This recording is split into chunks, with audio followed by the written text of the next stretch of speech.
Hello, how's it going? Today we're in a room in This Museum's Not Obsolete, which I've been sort of fixing up over the past month. Behind us we have the Digisound 80 and the Elector Formant. People were playing on this in the open day this weekend, and the Formant is synced up to the master clock. And they'll be joined by a couple more DIY modular synthesizers of the era very soon, so there'll be videos on that. Also in here is the rearranged Strowger telephone exchange stuff, which I'm currently working towards getting wired up finally to the internet so you can call in to all of the synthesizers in the museum. And also in the middle of the Strowger telephone exchange setup is the beginnings of the drawing machine, which is also a musical instrument, but we'll look at that closer at another point. But today we're going to be having a look at this rather ominous and heavy wooden box right here. This is the Wurlitzer Sideman, and it is the first commercially released drum machine. Ooh! This came out in the late 50s when transistors were still sitting around in laboratories and stuff, so it is valve based, but it's also electromechanical. And I've read that the Musician Association actually contacted Wurlitzer asking them kindly to stop producing the Sideman because they were worried that it was going to take drummers' jobs. Imagine if this really hit off and Metallica, instead of having Lars Ulrich,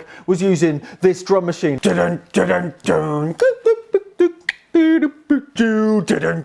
Actually thinking of that, I hope in a dimension somewhere there is a Metallica that sounds like that. So today we're going to be looking at the quirks and features of the Wurlitzer Sideman. So basically it's designed to sit next to you like a sideman whilst you're playing organ or guitar or something, to turn you into a one-man band. From the outside it looks pretty nondescript, and for all you know, your grandma may have one in her living room and she probably thinks it's a coffee table or something. And think of the poor sheep that it took to make all of these grills. All of the controls are at the top of the machine right here. You've got a volume, a start and stop switch, an on and off light that tells you the tempo. You can play the drums manually, and you can also adjust the drum pattern. And if you flick over to Foxtrot, you have more controls. You can adjust the cymbal pattern, the block pattern, and the kick drum to be on every 2-beat or 4-beat. Ooh! All of the drums are based around triodes doing their doop thing. But valves aren't the only solution in here. It's also electromechanical, so we'll take the top off and have a closer look. The thing is that the top is the heaviest bit of it.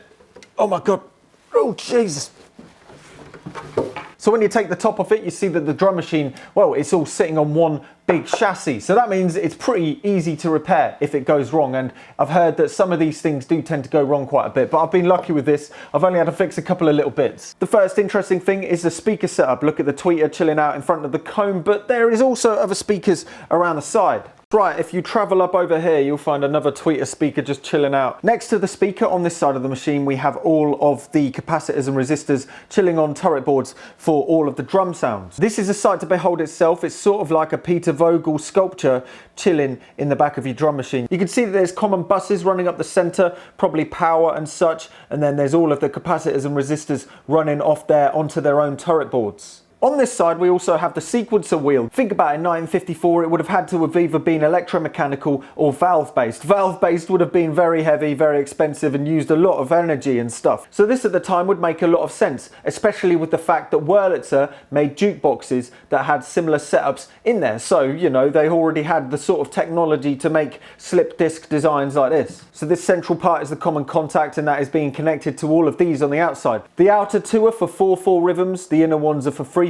rhythms, and then all of these connections come out in a reasonably convoluted manner over to this, which is behind the control panel, which is up here. And that's when the wires jump over to this ridiculous rotary switch, which is 24 gangs deep. That's right, this is all one rotary switch connected to the knob on the top. So when you twist the pattern knob on the top, the axle at the center selects between all of these rotary positions on all of these 24 gangs of contacts. This and the sequencer disc together will be creating the patterns that you will be hearing. Also note the filter capacitor that is gaffer taped to the chassis. Ooh. Below this ridiculous rotary switch are all of the valves. This is the other side of the circuitry of the drum voices. You'll see that there are adjustment preset potentiometers. They've been stuck in place, but I have cleaned them already, so the red has come off a little bit. They're based on ECC 83s. You may recognize that name as they are substitutes for 12AX7s, and they have dual triodes, and each of the valves have 2 drum sounds on each of them. Moving along, we get to the back of the speaker, and below that we get to the amplifier. This is the loud speaking amplifier. It's nothing strange, with a 12AX7 preamp and an EL84 power amp. And then above all the valve goodness, we get to the back of the sequencer disc. And the interesting mechanisms don't stop there. We've got a motor here which is connected to this mechanism via this band, which is in charge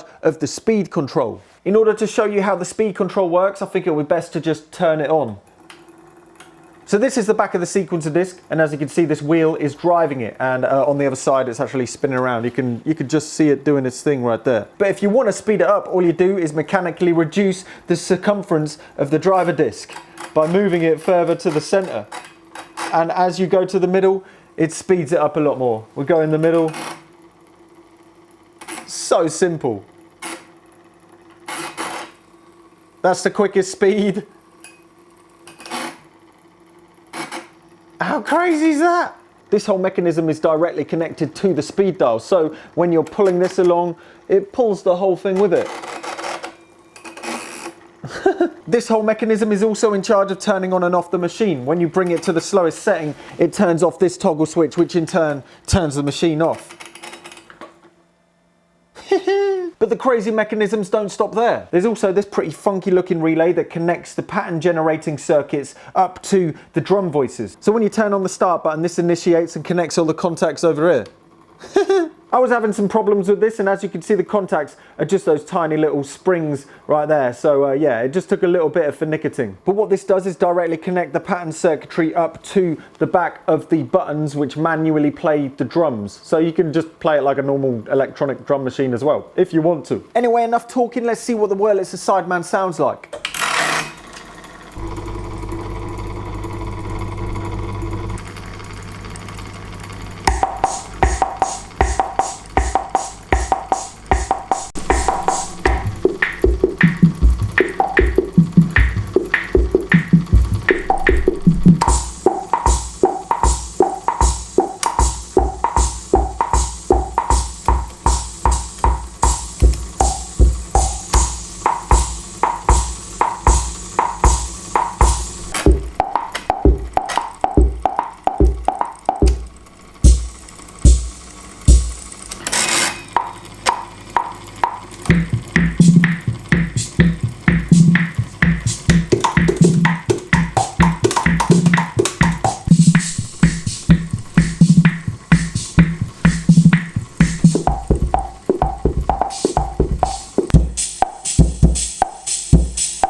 I'm just going to quickly disconnect the motor so we can play the drum sounds without the motor running, so we can hear them with the room reverb on their own.